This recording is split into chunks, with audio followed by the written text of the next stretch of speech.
But anyway, you get to the climax. Like I said, Satan and Giles. Only one man can, only one person can survive. But basically what happens is Giles set the satellite to fire another missile at the ship. And he basically tells, Satan, he says, like, I'll see you in hell. Just boom, and blows up the ship. And it's like nobody survives in the end, so I gave it away as a spoiler there.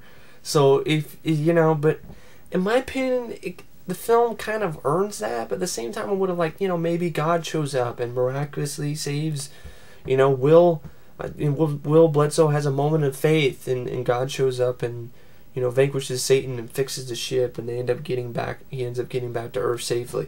That would be nice. But, no, there's no hope. It blows, everybody dies. But at least he dies like a badass.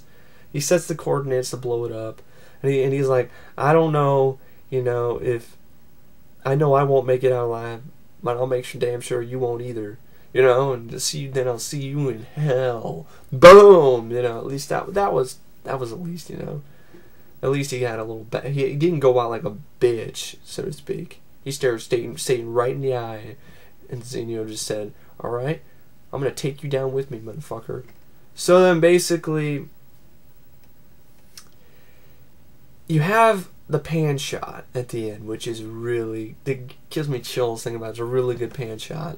And it's basically the gist of the film. Where basically it pans out, and you see the dark side of the moon, which we never see.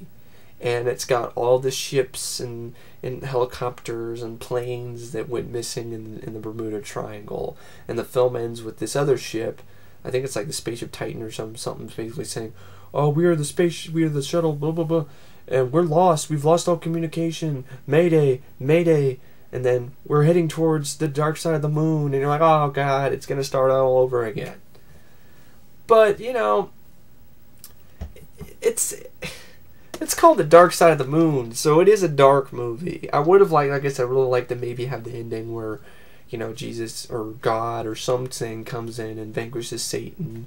Or, basically Will Bledsoe, Giles has a moment of faith and is able to vanquish Satan and, he gets taken back to Earth safely, miraculously.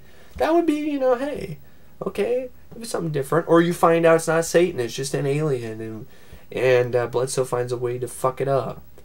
But it's really left up to your interpretation.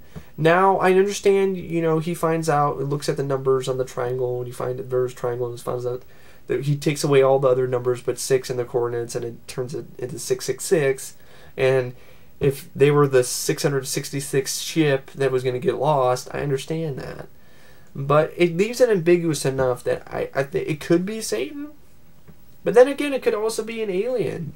Remember Star Trek V, where there was an alien that was trying to be God? It could have been the same sort of thing. So he could have just blew it up. Because why would Satan have something inside somebody's chest that, comes out and, basically attaches to people? It leaves it ambiguous enough that it could have been an alien, and then again, it could have been Satan. But, it could have been either one of the two. So Sampson could have won. Yes, stuff got, not Sampson. Why do I keep saying Sampson? Fucking Bledsoe, Giles could have won. He could have won. He could have won the battle over Satan or the alien and blew him up. But then again, could have found a way to enter Satan or the alien could have found a way to get on the other ship. If it was an alien, he probably blew it up. But if it was Satan, he could have gone over there in another ship and wreaked havoc, made them get lost on the dark side of the moon. But it leaves it, up to interpretation, in my opinion anyway. But anyway, it was just a taut, nice little chiller, in my opinion. I agree with Creature Features. It really does. It's tight. It's tight-paced, It keeps you involved. It keeps you interested. People call it silly in IMDb. I mean, alright, understandably. The film is a direct-to-video film. I mean, it did not have a huge budget. So if you accept it for its limitations, accept it for what it is, you might have a good time. You might enjoy it. I enjoyed it a lot, actually. But the ending is downbeat, and I would have liked it to be a little bit more lighter. But at the same time, like I said, I can kind of look at his interpretation where he blew up the alien and the threat is averted, and it's not going to screw up anybody else. Nobody else is going to get lost on the dark side of the moon. But then again, they could. But then again, it's okay. It leaves it up to interpretation. And part of the film, it doesn't really feel too long. It's only like 90, 80-something minutes. So, I mean, it doesn't feel that long. It's 96 minutes. Doesn't feel long at all to me. Goes by at a quick pace. I don't think it's really boring. But, it doesn't have that feeling like it's just an overlong episode of The Twilight Zone to me. It feels just right. So, I don't know what to say about Dark Side of the Moon, except if I was going to rate it, I'd probably give it like, maybe 3.5 out of 5 stars. Solid, fun, not really fun, but a solid chiller. Really creepy.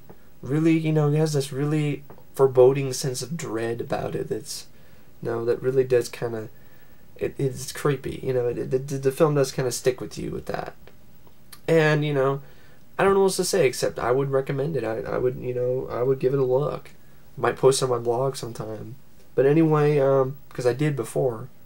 But anyway, thanks for watching my review of Dark Side of the Moon, and I will see you guys later. See ya.